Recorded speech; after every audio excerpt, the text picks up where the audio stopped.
artists. I'm Scott with an art project from the hospital school. I want to share a drawing technique that's been around for at least 500 years.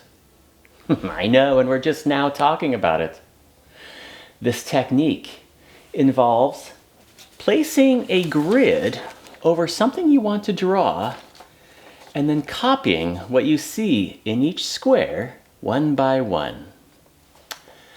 This is a way to simplify an image. To duplicate an image, it's a way to scale, meaning shrink or enlarge an image.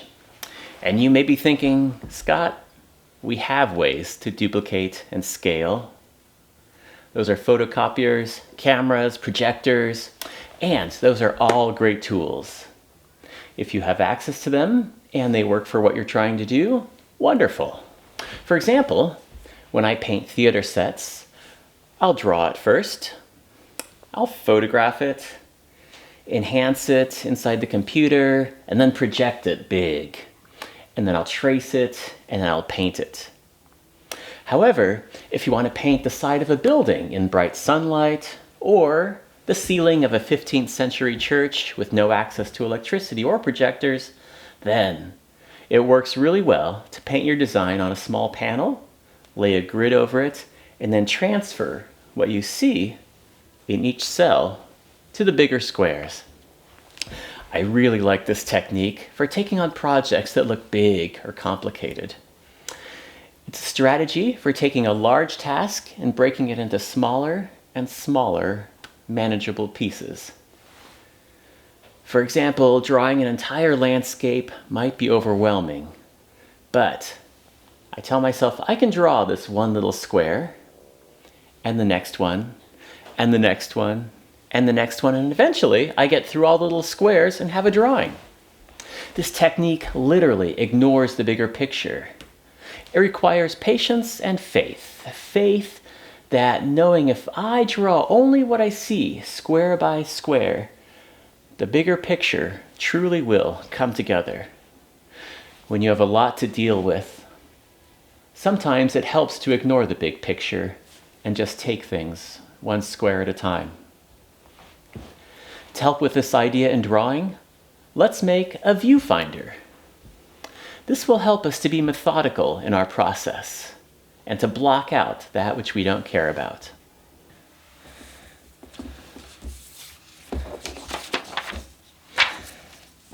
So the way we do this is we're going to make a little window that shows us the contents of a square and blocks out what is surrounding it. So to make this viewfinder, let's line up this strip of black paper along the bottom of our grid here.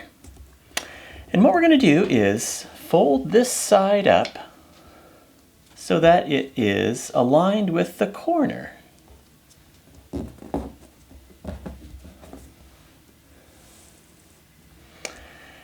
And then what we're going to do is then take this side and bring it over and fold it so that it is aligned with the top of that square. And lastly, we're going to take this piece, fold it over so that it is aligned with the edge of this square. And finally, we can secure it with a little adhesive dot to hold that in place. And so now we have a tool that will let us examine the contents of a square and ignore everything around it. We now have a tool to help us focus, so let's try drawing something using a grid. There are a number of things you may choose to draw that are included in the packet, or you can pick something else to lay your grid over. I like the ladybug. I'm going to draw the ladybug. And so my first step is to place my grid over the ladybug. And I'm also going to use some little adhesive dots once more to hold this grid in place. I do not want this grid to move once I start drawing.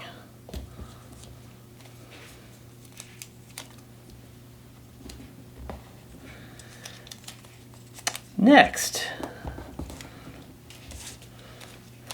I'm going to transfer this image to this piece of paper. You notice the grid has the same dimensions, 6 by 6, 6 by 6. And I'm going to use my viewfinder and look at each square individually.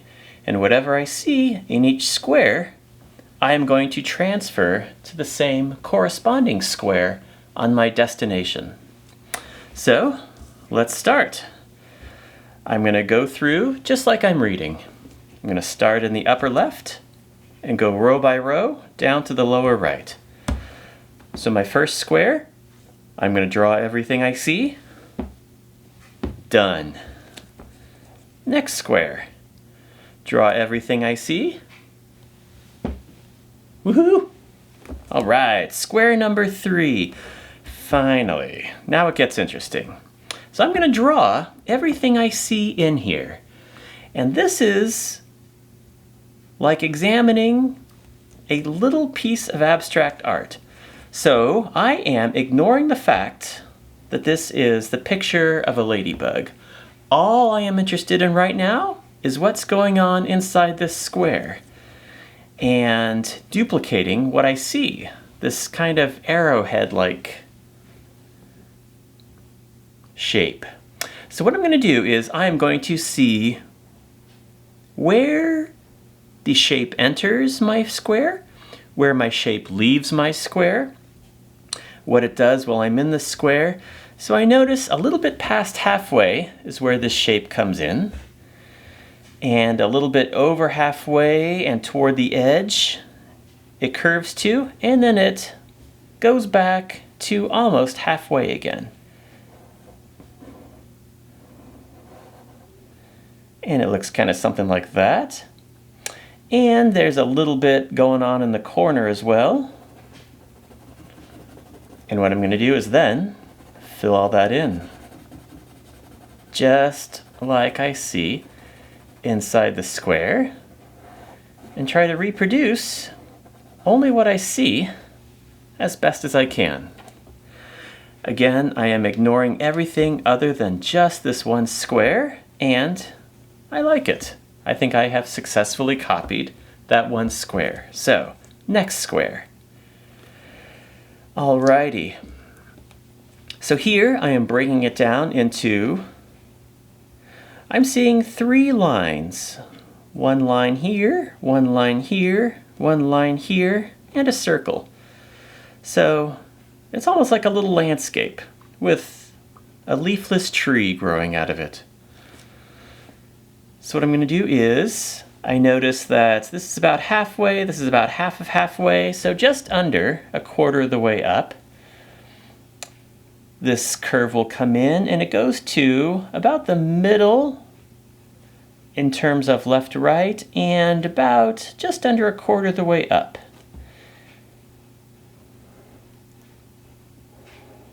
And it kind of swoops down as well toward the end. This little line, the leafless tree, I see comes to about here inside my frame, and about the peak of that curve. And there is almost a full circle right there. That curve is kind of echoed there, and it comes over to here. Once I like that, I will fill this part in.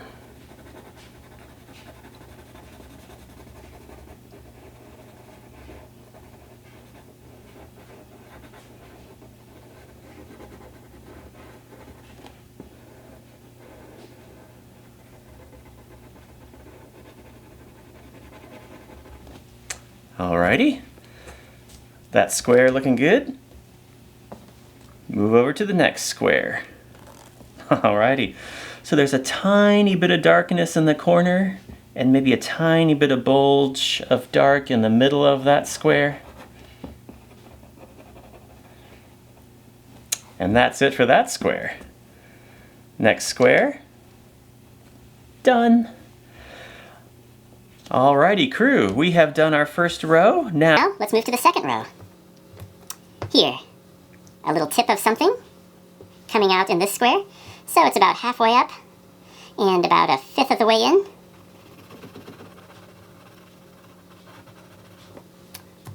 There we go. That's all I see in that square. Alrighty.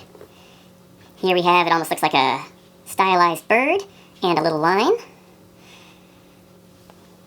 So the bottom point of the bird line is about a third of the way in, and it goes to about 3/4 of the way up.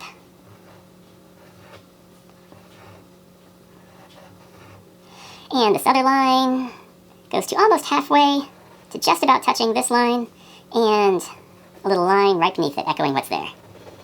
Now I'll darken that.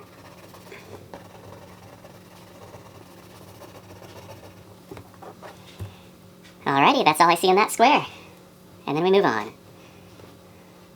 And here it's almost like an H, where it comes and leaves about halfway up. It rises to about 3/4 of the way up.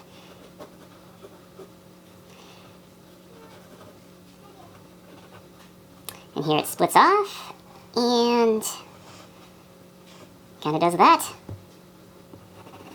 I'll darken this in.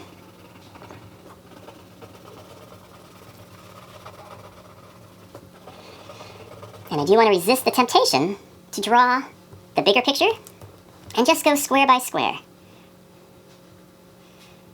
This technique is often uncomfortable for people who have a lot of experience or comfort drawing. Their instinct may be to draw the entire picture, but trust me, have faith in the process, go square by square, and you will reveal your picture.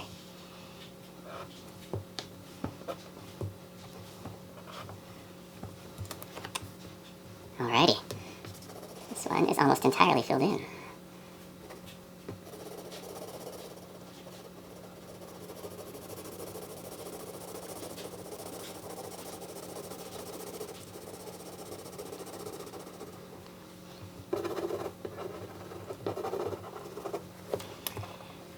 Next square. Okay, that almost looks like a face. We have this little smile thing going on there. Loops up like that. Little eye there. It's maybe a little far out.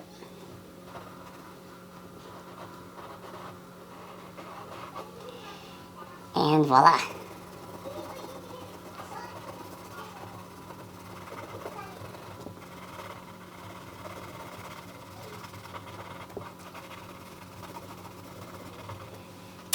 And then, oh, there's a little tiny bit of black in the corner there.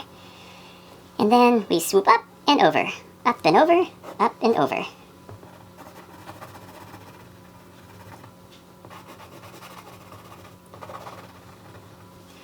Alrighty, artists, there's our second row. And we can see our picture is starting to take form. We repeat this process of just examining each square, ignoring everything else, and copying exactly what we see from one square to the next.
we have successfully duplicated an image.